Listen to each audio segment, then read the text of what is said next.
Popular video platform यूट्यूबची सेवा सकाळी अचानक ठप्प झाली होती। काही तासांनी आता पुन्हा यूट्यूब सुरळीत झालंय। यूट्यूबच्या वतीने टीमने एक्सवर पोस्ट करून माहिती दिली की जर तुम्हाला यूट्यूब ॲक्सेस करण्यामध्ये अडचण येत असेल तर तुम्ही एकटे नाही आहात, आमची टीम यावर कार्यरत आहे। मोबाईल असो वा डेस्कटॉप, यूट्यूब युजर्सना व्हिडिओ पाहण्यापासून ते लॉग इन करण्यापर्यंत सकाळी अनेक अडचणी येत होत्या।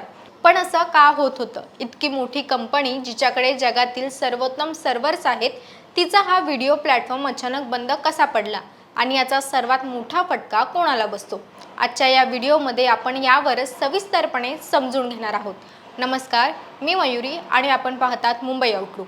यूट्यूब सारखं महाकाय प्लॅटफॉर्म डाऊन होण्यामागे अनेक तांत्रिक कारण असू शकतात। पहिलं कारण सर्व्हर ओव्हरलोड। जेव्हा एकाच वेळी कोट्यवधी लोक प्लॅटफॉर्मवर येतात तेव्हा सर्व्हरवर प्रचंड ताण येतो। जरी गुगलकडे अफाट क्षमता असली तरी काही वेळा हा भार मर्यादाबाहेर जातो। त्यातील दुसरं कारण आहे शिफारस प्रणालीतील त्रुटी, रेकमेंडेशन सिस्टीम इश्यूज। नुकत्याच झालेल्या आउटेजचे मुख्य कारण म्हणजे यूट्यूबची शिफारस प्रणाली। जर ही सिस्टीम बिघडली तर होम पेजवर व्हिडिओ दिसत नाही आणि पूर्ण ॲप रिकामी दिसू शकतं। त्यामधील तिसरं कारण असू शकतं अपडेट्स आणि कोडिंग एरर्स। सॉफ्टवेअरमध्ये नवीन फीचर्स अपडेट करताना काही वेळा कोडिंगमध्ये चुका होतात, ज्यामुळे पूर्ण सिस्टीम क्रॅश होऊन जाते। चौथं कारण सायबर अटॅक। काही वेळा हॅकर्स एकाच वेळी लाखो बोगस रिक्वेस्ट सर्व्हरवर पाठवतात, ज्यामुळे अधिकृत युजर्सना सेवा मिळत नाही। पाचवं कारण असू शकतं क्लाउड इन्फ्रास्ट्रक्चर बिघाड। यूट्यूब हे गुगल क्लाउडवर चालतं। जर मुख्य क्लाउड सर्व्हरमध्ये किंवा नेटवर्क राउटिंगमध्ये समस्या आली तर जगभरातील सेवा ठप्प होऊन जाते। यूट्यूबची सेवा विस्कळीत होणे हे काही पहिल्यांदाच झालेलं नाही। याआधी यूट्यूबच्या सेवा बंद किंवा काही काळ ठप्प झाल्या होत्या। यूट्यूब पूर्णपणे बंद पडण्याची घटना दुर्मिळ आहेत।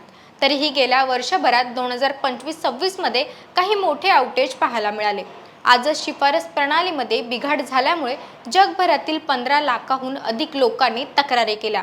डिसेंबर 2025 मध्ये भारत आणि अमेरिकेतील हजारो युजर्सना व्हिडिओ प्ले करताना तांत्रिक अडचणी येऊ लागल्या होत्या। ऑक्टोबर 2025 हा वर्षातील सर्वात मोठा आउटेज मानला जातो। यावेळी साधारण 8 लाख युजर्सनी डाऊन डिटेक्टवर रिपोर्ट केले होते। या दरम्यान यूट्यूब म्युझिक आणि यूट्यूब टीव्ही देखील 3 ते 4 तास बंद होते। ऑगस्ट 2025 मध्ये काही ठराविक देशांमध्ये सर्व्हर अपग्रेडमुळे सेवा काही काळासाठी विस्कळीत झाली होती। जेव्हा यूट्यूब बंद होतं तेव्हा फक्त प्रेक्षकांचं मनोरंजन थांबत नाही तर एक मोठी आर्थिक साखळी विस्कळीत होते। ज्याचे पूर्ण उत्पन्न यूट्यूबवर अवलंबून आहे त्यांना याचा मोठा फटका बसतो। व्हिडिओ अपलोड न होणं किंवा लाईव्ह स्ट्रीमिंगमध्ये तांत्रिक अडचण येणं यामुळे त्यांचे हजारो डॉलर्सचे नुकसान होऊ शकते। शिवाय अनेक कंपन्यांच्या करोडो रुपयांच्या जाहिराती यूट्यूबवर सुरू असतात। अशा आउटेजमुळे या जाहिराती लोकांपर्यंत पोहोचत नाही, परिणामी मार्केटिंग कॅम्पेन फ्लॉप होतात। दुसरीकडे जगातील लाखो विद्यार्थी अभ्यासासाठी यूट्यूबचा वापर करतात, त्यामुळे परीक्षेच्या काळात किंवा महत्त्वाच्या लेक्चरवेळी यूट्यूब बंद राहिल्याने शैक्षणिक नुकसान होऊ लागते। शिवाय अनेक लहान मोठे उद्योग आपल्या उत्पादनाचे प्रमोशन करण्यासाठी यूट्यूबचा वापर करीत असतात। 79% लघु उद्योगांसाठी यूट्यूब हे त्यांच्या वाढीसाठी आवश्यक माध्यम आहे। यूट्यूब हे आता केवळ मनोरंजनाचं साधन राहिलेलं नाही तर ते जगातील माहितीचे आणि उत्पादनाचे एक प्रमुख केंद्र बनलं आहे। त्यामुळे जेव्हा हे प्लॅटफॉर्म काही मिनिटांसाठीही बंद पडले तेव्हा संपूर्ण जग अस्वस्थ होतं। तंत्रज्ञानाच्या जगात अशा त्रुटी येणं स्वाभाविक असले तरी यूट्यूबकडून युजर्सना नेहमीच वेगवान निराकरणाची अपेक्षा असते। मात्र पुन्हा असे होऊ नये किंवा भविष्यात अशा समस्या लवकरात लवकर सोडवण्यासाठी यूट्यूब अशी कोणती शक्कल लढवणार हे पाहणं आता महत्त्वाचं असणार आहे।